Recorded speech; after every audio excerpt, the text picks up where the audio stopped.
What's the weirdest thing you did as a kid?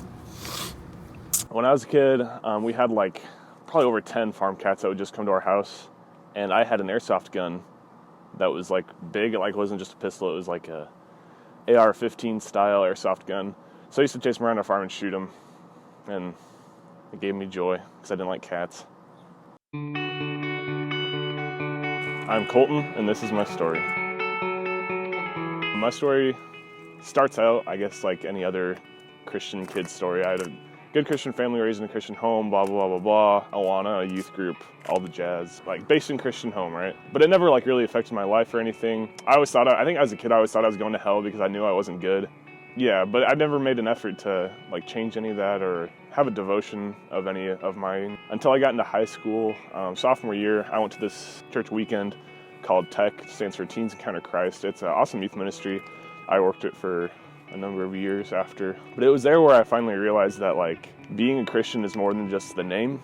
It's more than just claiming a title as a Christian. It's more than a belief in God. It's a lifestyle that you live, and it warrants a devotion. I mean, biblically, that's what God demands. You know, He has done this great thing for us. He's sent His Son, Jesus Christ, a perfect sacrifice to die for us, which is a miracle in and of itself that He would do that for sinners like us, just wretched, vile sinners like us. So it warrants a devotion because of that. Basically, like, I had a lot of new thoughts and stuff like that, but I didn't let it change me. I went back to my old ways. For those of us who grew up and lived in small town Nebraska, you know that most high schoolers' recreational activity is drinking and partying. So that's really what it was for me too. And like, I saw the older guys do that, so that's what I did and that's what I looked up to. So like, I went back to that, and I went just back to just life, and it didn't change me. So my older brother Jacob, he's 2 years older than me, he also went to TECH and got saved, and right away he was like on fire for Jesus. He didn't care if anybody knew. He didn't care what people would say about him. So I saw that, and I knew I didn't have that. At the time I didn't know why. Now I know why. It's because I didn't want to change. I didn't want Jesus to change my life.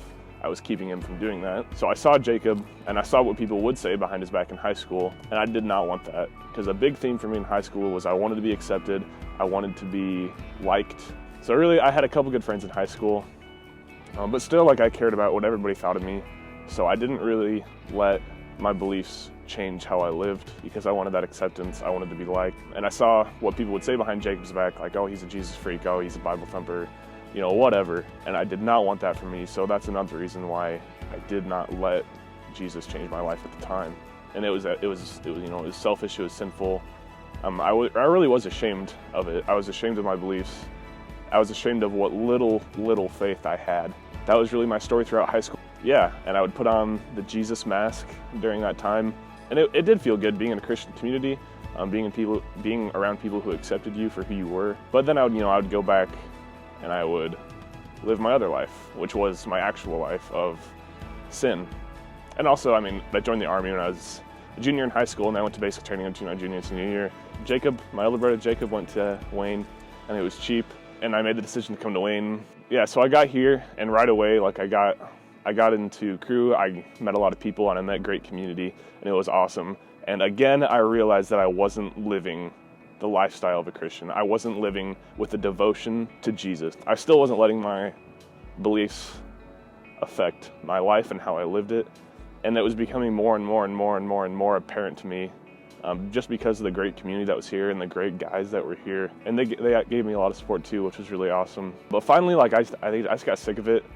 I got sick, really, of living in my sin. I was sick of living in a way that glorified myself and not the Lord. So finally, I started slowly letting my beliefs, letting my faith change me. And really, not ultimately, it wasn't me that was changing me, it was Jesus. My desires started changing, my wants started changing with my growing faith. Because really, in high school, when I realized how it was like to live the Christian lifestyle, but I didn't let it affect me, I guess I would see that as a little bit of growth. But then till college, just like a plateau, like no growth at all. And then I got here, and then I saw tremendous growth because I was finally wanting to live for Christ. I was finally wanting to be changed.